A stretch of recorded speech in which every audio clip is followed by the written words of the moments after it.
Are you guys still with me? You gotta make sure that you are always inspired and motivated. Okay, tanongin nyo mga sarili nyo. Para kanino ba ang inyong pag-aaral?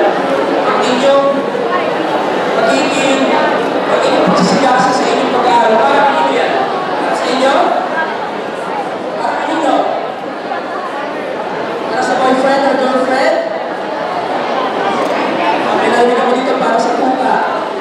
Para sa kanyang bet. Wala lang, para sa sarili lang, diba? Okay, guys. Pag inyong pag-aaral ay iniakalay nyo sa inyong mga magulang, sa inyong mga kapatid, at sa inyong mga other loved ones, nagpapakahirap para gustusan ang inyong mission, para bigyan kayo ng power at araw, para ibigay ang inyong mga gamit at pangailangan sa eskwelahan. Dapat inyong motivation, inspiration para mag-aaral kayo